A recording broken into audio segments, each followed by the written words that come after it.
ಆಪ್ಕಿ ಅದಾಲತ್ನಲ್ಲಿ ಜೆಡಿಯುನ ನಾಯಕ ನಿತೀಶ್ ಕುಮಾರ್ ಮೇಲೆ ಇರುವ ಆರೋಪ. ಇವರು ಎಲ್ಲರ ಜೊತೆ ಜಗಳ ಮಾಡ್ತಾರೆ. ನಿತೀಶ್ ಜಿ, ನಿಮ್ಮ ಪಾರ್ಟಿಯ ಜನರು ಮತ್ತೆ ನಿಮ್ಮ ವಿರೋಧಿಗಳು ಇಬ್ರು ಏನ್ ಹೇಳ್ತಾರೆ ಅಂತಂದ್ರೆ, ನಿತೀಶ್ ಕುಮಾರ್ ಜನರನ್ನ ಏಣಿ ತರ ಬಳಸ್ಕೊಳ್ತಾರೆ ಮತ್ತೆ ಯಾವಾಗ ಅವರ ಬಳಕೆ ಆಗೋಗುತ್ತೋ ಆಗ ಅವರನ್ನ ಡೆಸ್ಟ್ರಾಯ್ ಮಾಡ್ಬಿಡ್ತಾರೆ ಅಂತ. ಇದು ವಿರುದ್ಧವಾದ ಮಾತು. ನಾವಂತೂ ಎಲ್ರೂ ಜೊತೆಲೇ ಕರ್ಕೊಂಡು ಹೋಗುವಂತ ಪ್ರಯತ್ನ ಮಾಡ್ತೀವಿ.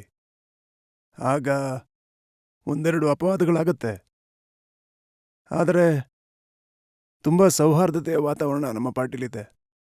ಒಂದು ಕಾಲ ಇತ್ತು, ಆಗ ನೀವು ಲಾಲೂ ಯಾದವ್ ಅವರ ಜೊತೆ ಸೇರಿ ರಾಜಕೀಯ ಮಾಡ್ತಿದ್ರಿ. ಅವರ ಸಹಾಯದಿಂದ ನೀವು ಅಸೆಂಬ್ಲಿಗೆ ಹೋದ್ರಿ ಮತ್ತೆ ಅದಾದ್ಮೇಲೆ ನೀವು ಅವರ ಕುರ್ಚಿಗೆ ಕೊಳ್ಳಿ ಇಡುವಂತ ಪ್ರಯತ್ನ ಮಾಡಿದ್ರಿ. ಇದು ಸತ್ಯ ಅಲ್ಲ. ಅವ್ರ ಸಹಾಯದಿಂದ ಇಲ್ಲಿವರೆಗೂ ನಾವು ಎಲ್ಗೂ ಹೋಗಿಲ್ಲ. MLA ಆಗಿದ್ವಿ, ಆದ್ರೆ ಸ್ವಂತ ಬಲದ ಮೇಲಾಗಿದ್ವಿ. ಆ ಸಮಯದಲ್ಲಿ ಅವರು ಕೂಡ MLA ಆಗಿದ್ರು, ಆದ್ರೆ ಯಾರಿಗೂ ಗೊತ್ತಿರಲಿಲ್ಲ. ಹಾಗೆ 1989ರಲ್ಲಿ ಸಂಸದನಾದೆ. ಅವರು ಕೂಡ ಸಂಸದರಾಗಿದ್ರು, ನಾನು ಕೂಡ ಆಗಿದ್ದೆ. ನಾವು ಮೊದಲನೇ ಸಲ ಸಂಸದರಾಗಿದ್ದಾಗ ಆಗ ಬಿಹಾರ್ನಲ್ಲಿ ರಾಮ್ ಲಖನ್ ಸಿಂಗ್ ಯಾದವ್ ಅವ್ರನ್ನ ಬಿಹಾರದ ಹುಲಿ ಅಂತ ಹೇಳ್ತಿದ್ರು. ಅವರು ನನ್ನ ವಿರುದ್ಧ ಕಾಂಗ್ರೆಸ್ನ ಕ್ಯಾಂಡಿಡೇಟ್ ಆಗಿದ್ರು. ಲಾಲು ಅವರ ಯಾವುದೇ ಸಹಾಯದಿಂದ ಇಲ್ಲಿವರೆಗೂ ನಾನು ಬಂದಿಲ್ಲ. ಇದು ನನ್ನ ಸೌಭಾಗ್ಯ. ಅಂದ್ರೆ ನೀವ್ ಹೇಳ್ತಾ ಇರೋದು, ನೀವು ಯಾವ ಚುನಾವಣೆ ಗೆದ್ದಿದ್ದೀರೋ ಅದನ್ನ ನಿಮ್ಮ ಸ್ವಂತ ಬಲದ ಮೇಲೆ ಗೆದ್ದಿದ್ದೀರಾ ಅಂತ? ಇಲ್ಲ, ಜನತೆ ಬಲದ ಮೇಲೆ ಗೆದ್ದಿದ್ದು. ಆದ್ರೆ ಲಾಲು ಅವರ ಬಲದಿಂದ ಯಾವತ್ತೂ ಗೆದ್ದಿಲ್ಲ. ಆದ್ರೆ ಇಲ್ಲಿ ವಿಷಯ ಏನು ಅಂತಂದ್ರೆ, ಅವರಿಗೆ ನಮ್ಮ ಬಲದಿಂದ ಜನನಾಯಕ ಸ್ವರ್ಗೀಯ ಕರ್ಪೂರಿ ಠಾಕೂರ್ ಅವರ ನಿಧನದ ನಂತರ ಲೋಕದಳ ಶಾಸಕಾಂಗ ಪಕ್ಷದ ನಾಯಕರಾಗೋ ಅವಕಾಶ ಸಿಕ್ತು. ನಮ್ಮಗಳ ಬಲದಿಂದ ಅವರು ವಿಪಕ್ಷದ ನಾಯಕರಾದರು. ಮತ್ತೆ ನಮ್ಮ ಸಹಾಯದಿಂದ 1990ರಲ್ಲಿ ಬಿಹಾರದ ಮುಖ್ಯಮಂತ್ರಿ ಕೂಡ ಆದರು. ಅವರ ಸಹಾಯದಿಂದ ಅಲ್ಲ, ನಿಮ್ಮ ಕೃಪೆಯಿಂದ ಮತ್ತೆ ನಿಮ್ಮ ಶುಭಾಶಯದಿಂದ ಇಲ್ಲಿವರೆಗೆ ನನಗೆ ಏನು ಆಗದೇ ಇರೋಂಥ ಸೌಭಾಗ್ಯ ಸಿಕ್ಕಿದೆ. ಆದ್ರೆ ಕೇಂದ್ರದಲ್ಲಿ ಮಂತ್ರಿ ಆಗೋದಕ್ಕೆ ನೀವು ಜಾರ್ಜ್ ಫರ್ನಾಂಡಿಸ್ ಅವರ ಸಹಾಯ ತಗೊಂಡ್ರಿ. ಅಲ್ಲ, ಸಹಾಯ ತಗೊಳ್ಳೋ ಅವಶ್ಯಕತೆ ಎಲ್ಲಿದೆ? ಜಾರ್ಜ್ ಫರ್ನಾಂಡಿಸ್ ಅವರು ನಮ್ಮ ನಾಯಕರಾಗಿದ್ದಾರೆ, ಅಧ್ಯಕ್ಷರಾಗಿದ್ದಾರೆ. ಜಾರ್ಜ್ ಫರ್ನಾಂಡಿಸ್ ಕೇವಲ ಹೆಸರಿಗಷ್ಟೇ ಅಧ್ಯಕ್ಷರಾಗಿದ್ದಾರೆ. ಪಾರ್ಟಿ ನಡ್ಸೋದು ನೀವೇ, ಕಟ್ಟೋದು ನೀವೇ, ಕೆಡವೋದು ನೀವೇ. ಇಲ್ಲ, ಆ ಥರ ಏನೂ ಇಲ್ಲ. ಅವರು ಹೆಸರಿಗಷ್ಟೇ ಅಧ್ಯಕ್ಷರಲ್ಲ, ನಿಜವಾಗ್ಲೂ ಅಧ್ಯಕ್ಷರಾಗಿದ್ದಾರೆ. ಹೌದು, ನಿಜ ಏನಂದ್ರೆ ಅವರ ನೇತೃತ್ವದಲ್ಲಿ ನಾವೆಲ್ಲರೂ ಕೆಲಸ ಮಾಡ್ತೀವಿ. ಎಲ್ಲಿವರೆಗೆ ಬಿಹಾರ ಮತ್ತು ಜಾರ್ಖಂಡ್ನ ಪ್ರಶ್ನೆ ಇದೆಯೋ, ಜಾರ್ಖಂಡ್ ಬಿಹಾರದಿಂದ ಬೇರೆ ಆಗಿರೋದು. ಹಾಗಾಗಿ ಅದರಲ್ಲಿ ಮುಖ್ಯ ರೂಪದಿಂದ ನಾವು ಸತತವಾಗಿ ಪಾರ್ಟಿನ ಕಟ್ಟೋದಕ್ಕೆ ಕೆಲಸ ಮಾಡ್ತಾನೆ ಇರ್ತೀವಿ. ಅಂತ ಸಾಕಷ್ಟು ಎಂಪಿಗಳಿದ್ದಾರೆ. ಅವರ ಬೆಂಬಲದಿಂದ ನೀವು ಕೇಂದ್ರ ಸರ್ಕಾರದಲ್ಲಿ ಮಂತ್ರಿಯಾಗಿದ್ದು, ಅವರ ಬೆಂಬಲದಿಂದಾಗಿ NDA ಸರ್ಕಾರ ನಡೀತಿತ್ತು.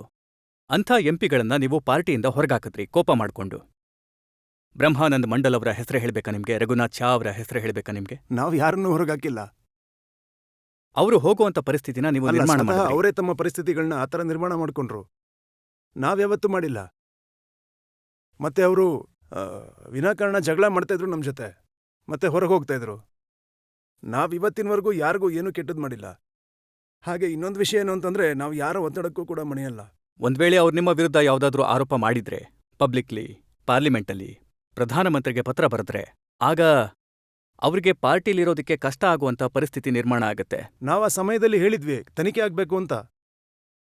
ಆರೋಪ ಮಾಡಿದ್ರು, ಇದಾದ್ಮೇಲೆ ಹೊರಟೋದ್ರು. ಈಗ ಬೇರೆ ಸರ್ಕಾರ ಇದೆ, ಅದರಿಂದ ಪೂರ್ತಿಯಾಗಿ ದೋಷಾರೋಪಣಾ ಪಟ್ಟಿಯ ಮೇಲೆ ತನಿಖೆ ಆಗ್ಬೇಕು.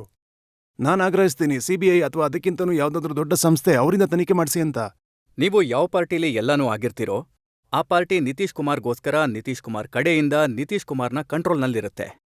ನನ್ನ ಕಡೆಯಿಂದ ನಾನೇನು ಅಂತ ಪ್ರಯತ್ನ ಮಾಡಿಲ್ಲ. ಏನಂದ್ರೆ ಪಾರ್ಟಿಯಲ್ಲಿ ನಂದೇ ಮಾತು ನಡಿಬೇಕು ಅಂತ. ಬದಲಾಗಿ ನಾವು ಎಲ್ಲರ ಅಭಿಪ್ರಾಯದಂತೆ ನಡ್ಕೋತೀವಿ. ಮತ್ತೆ ಬೇರೆಯವರ ಅಭಿಪ್ರಾಯ ಏನಿರುತ್ತೆ ಅದು ಕೂಡ ನನ್ನ ಖಾತೆಗೆ ಹೋಗುತ್ತೆ, ಇವ್ರದೇ ಅಭಿಪ್ರಾಯ ಅಂತ. ಒಂದು ಆರೋಪ ಏನಿತ್ತು ಅಂದ್ರೆ, ಕಳೆದ ಲೋಕಸಭಾ ಚುನಾವಣೆಯಲ್ಲಿ ಜಾರ್ಜ್ ಫರ್ನಾಂಡಿಸ್ ಅವರು ತಮ್ಮ ಕ್ಷೇತ್ರವನ್ನ ಬದಲಾಯಿಸ್ಕೊಳ್ಳಿ ಅಂತ ಅವ್ರ ಮೇಲೆ ಒತ್ತಡ ಹಾಕಿದ್ರಿ. ಯಾಕಂದ್ರೆ ನೀವು ಅಲ್ಲಿಂದ ಚುನಾವಣೆ ಸ್ಪರ್ಧಿಸೋದಕ್ಕೆ. ಅವ್ರ ಮೇಲೆ ಮುಜಾಫರ್ಪುರದ ಜನರ ಒತ್ತಡ ಇತ್ತು. ನಾವೆಲ್ಲರೂ ಸಾಕಷ್ಟು ಪ್ರಯತ್ನ ಪಟ್ವಿ ಅವ್ರು ನಳಂದಯಿಂದನೇ ಸ್ಪರ್ಧೆ ಮಾಡ್ಲಿ ಅಂತ. ಆದ್ರೆ ಮುಜಾಫರ್ಪುರದ ಜನರ ಒತ್ತಡಕ್ಕೆ ಮಣಿದು ಅವ್ರು ಮುಜಾಫರ್ಪುರಕ್ಕೆ ಹೋದ್ರು.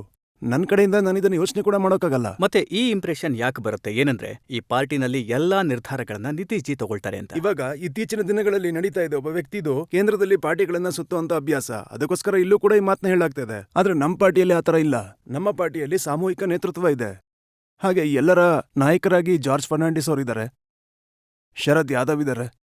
ಆಮೇಲೆ ನಮ್ಮಂತ ವ್ಯಕ್ತಿಗಳ ಲೆಕ್ಕಾಚಾರ ಬರುತ್ತೆ. ಜನರನ್ನ ಕೇಳೋಣ, ಈ ವಿಷಯದ ಬಗ್ಗೆ ಜನರು ಏನ್ ಹೇಳ್ತಾರೆ ಅಂತ. ನಿತೀಶ್ ಜಿ, ನೀವೊಬ್ಬ ತುಂಬಾ ದೊಡ್ಡ ಲೀಡರ್ ಆಗಿದ್ದೀರಾ. ಇಲ್ಲಿವರೆಗೆ ಹೇಗ್ ನೀವು ಹೇಳ್ತಿದ್ದೀರಾ ಏನಂದ್ರೆ, ನೀವು ಬಿಹಾರದ ಬಗ್ಗೆ ತುಂಬಾನೇ ಕನ್ಸರ್ನ್ಡ್ ಆಗಿದ್ದೀರಾ ಅಂತ.